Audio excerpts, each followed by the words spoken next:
મજાના લીંબુ અથાણામાં ભરવાના બોળો તો સરસ મજાના મીઠું હળદરવાળા કરીને બણિયું ભરી રાખવાની. ઓર્ડર આવે ને પછી અથાણું કરવાના. આ તો વરયદી સુધી રે મારે જે વરયદીના પડ્યા છે સરસ મજાના.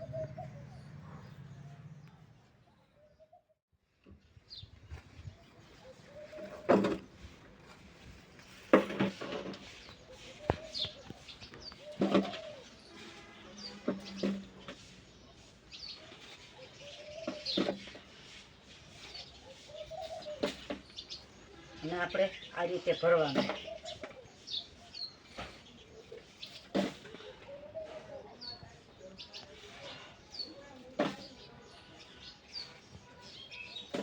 મીઠું હળદર કરવાની રીત સરસ મજાની ભરી લઈશું. અને અત્યારમાં મારો બ્લોકને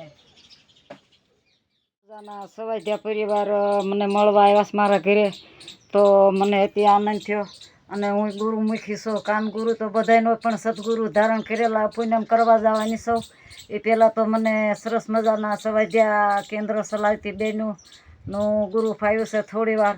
આજ તો નવરી પડી હતી તે આ કામ ને ઓયલું કામ, આ કામ ને ઓયલું કામ, ચા પીધો ને નાસ્તો કર્યો ને આ ઘડીક આવી ગયા ને તે હવે કાંઈક પાણી બાણી મને મળશે હવારની ગળા બૂટ કામમાં. તો આ બેનું જય શ્રી કૃષ્ણ કરે સવાધ્યા બેન. આપણે શેના માટે નીકળ્યા? ભાવ ફેરીમાં નીકળ્યા 11 છે તો હાથ મિલાવીને સરસ મજાના સીતારામ કરીએ. આમાં શું ઘટે હે? અમે તો સત્સંગીના સોરું છે ને એમાં આવું કાંક મળી જાય કામ પડ્યું રહે, કાંઈ કામની જરૂર નહીં. ત્યાં લઈ ગયા ને ત્યાં લઈ જાય ને આ તો બધું માનવ જીવ માટે બધું જરૂર છે એટલે કરવું પડે. ધોળા ફૂલ સરસ મજાના. તો સરસ મજાના સરસ્વતીમાં બેઠા છે તો જીભમાં સરસ્વતી આપે ને ભગવતી માતાજી.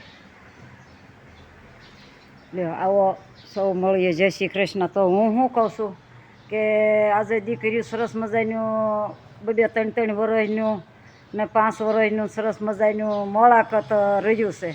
તો મોળાકત હું તો નાનું દીકરીઓ રહ્યું છે કે હંસામાં મોળાકત એટલે હું તો મોળાકત એટલે નાની દીકરીઓનો વિશ્વાસ ને શ્રદ્ધા ને ભાવના.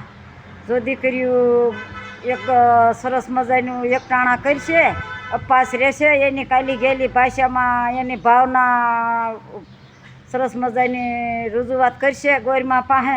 એ ગોરમાં મેં કીધું હું મગાય તો ઘનસામાં હું મગાય. હવે તમને નાનું 2-5 વર્ષની દીકરીઓને કહેવું હું તમારે હું માગવાનું હોય, તમને જે માગવું હોય પણ સારું માગજો. તો મને ક્યાં સારું શું કહેવાય? એ ગોરમાં અમે મોટા થઈને હારે જાય, હારી હાહુ હારા હારા સારું પરિવાર કુટુંબ અમને સારું મળે ને પછી બીજું શું મગાય? બીજું તમારે નાના શોખ કેમ કહેવું કે તમારે એમ થાય કે તમારા પતિ સરસ મજાના મળે એવું તમારે મનમાં માગવું. તો બધાય બોલે તો નાની દીકરીઓ દાંત કાઢે કે જો તો ખરી કેવું માગે છે. એટલે મનમાં બોલવાનું કે સારા પતિ મળે, સારો પરિવાર મળે, સારું કુટુંબ મળે, સારું ગામ મળે, આવું બધું મનમાં માગવાનું. આવું મગાય. હા પછી ગોરમાં કરે ને સરોઠી લગાવે ને ચણાની દાળ લગાવે ને પછી બિચાર્યું 2-5 રૂપિયા કાઢી અને કટલેરી લેહે ને સુંદડી લેહે ને સાંડલા લેહે ને બંગડીયું લેહે ને એવા સરસ મજાના ગોરમાં શણગાર છે. પછી પૂંજવા જાય છે અને સરસ મજાની કોરડ લઈ જાય. અમારું કાઠિયાવાડી ગામડામાં રીત રિવાજ પ્રમાણે કઠોળ પલાળી દે હવારે એટલે એનું કઠોળ હોય, ધાણીના લાડવા હોય, પછી ગોરમાને ધરે જેમ માતાજીને ધરે એવું ભાવ વિભોર એનો સરસ મજાનો માતાજીની મોર એનું વ્યક્ત કરે ભાવ વિભોર કે એ માતાજી અમારું 5 જમણનું અમારો આજનો દિવસ પૂરો થયો અને એને સરસ મજાના રહ્યા તો અમને 5 દી તો પૂરા કરાવી દીધા. પછી જાગરણ કરે, દીવો કરે, બિચારી 12 વાગ્યા સુધી જાગે ને દોડીને થાકે એટલે હોઈ જાય. 12 તો માંડ વાગે રાતના જાગરણ હોય. પછી સરસ મજાનું બસ અત્યારે આટલું. અને મારા વિડીયોમાં બન્યા રહેજો. સારો લાગે તો લાઈક કરજો, સબસ્ક્રાઈબ કરવાનું ભૂલતા નહીં. અને આજનો મારો વિડીયો અહીં પૂરો કરું છું. ફરી મળ્યા કાલે સવારે. લો જય માતાજી.